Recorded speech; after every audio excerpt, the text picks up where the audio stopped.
শুভ সকাল বন্ধুরা, আশা করি সকলে অনেক ভালো আছেন। মাদার কিচেন অ্যান্ড গ্রাম্য রেসিপি ব্লগে আপনাদের স্বাগত জানাই। বরাবরের মতো আজও একটা নতুন ভিডিও নিয়ে হাজির হয়েছি আপনাদের সামনে। খুব সাধারণভাবে আজকের আমি উচ্ছে ভাজা বা করলা ভাজা অনেকে বলেন, সেটা করব। আপনারা পুরো ভিডিওটা দেখতে থাকুন। প্রথমেই আমি তেলটা গরম হতেই কয়েকটা লঙ্কা কুচি দিয়েছি, আর এরকমভাবে মোটা মোটা করে আলু কেটে আমি প্রথমে একটু লবণ দিয়ে ভেজে নিচ্ছি।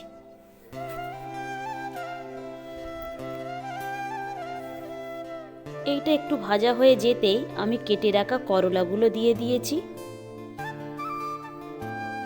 দিয়ে এটাকেও ভালো করে একটু ভেজে নেব। এখন আমি হলুদ দেব না, হলুদ কিছুক্ষণ একটু পরে দেব, কারণ আগে এটাকে একটু সিদ্ধ করে নিই।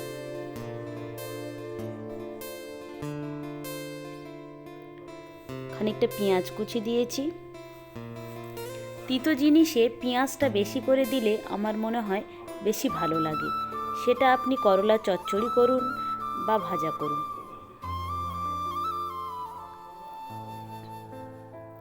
একটু অন্যরকম কালারের পরিবর্তন হয়ে গেলে আমি হলুদ গুঁড়ো দিয়ে দিয়েছি, দিয়ে আবার এটাকে একটু ভালো করে ভেজে নিচ্ছি।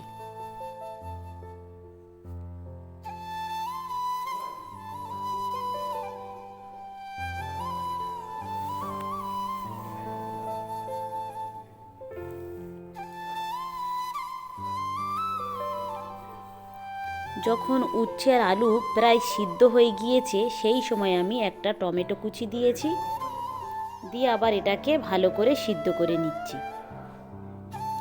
টমেটো কুচি দিয়ে আমি বেশি গলাবো না, একটু টমেটোগুলো গোটা গোটা থাকবে, মুখে পড়লে বেশি ভালো লাগবে খেতে।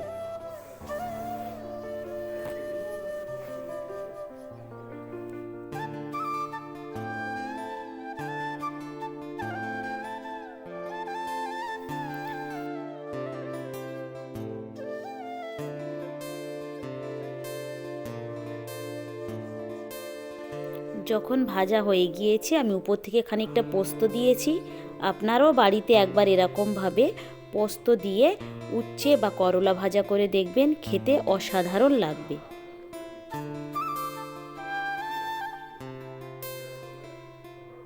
পোস্তটা দেওয়ার পরে আমি 2-5 মিনিটের মতো ভেজেছি হালকা করে, বেশিক্ষণ ভাজিনি। আপনারাও যেন বেশিক্ষণ ভাজবেন না, অল্প সময়ে একটুখানি ভেজে নেবেন। দেখে বুঝতে পাচ্ছেন কতটা লোভনীয় হয়েছে। গরম গরম ধোঁয়া ওঠানো ভাতের সঙ্গে এরকম পোস্ত দিয়ে করলা ভাজা থাকলে আর কিছুই লাগবে না, এক থালা ভাত খাওয়া হয়ে যাবে। অবশ্যই আপনারাও বাড়িতে একবার হলেও এই রেসিপিটা ট্রাই করবেন। ভিডিওটা তাহলে এখানেই শেষ করছি। ভালো থাকবেন, সুস্থ থাকবেন, আর ব্লগটি কেমন লাগলো অবশ্যই জানাবেন। ভালো লাগলে একটা সাবস্ক্রাইব করে দেবেন। দেখা হবে পরবর্তী ব্লগে।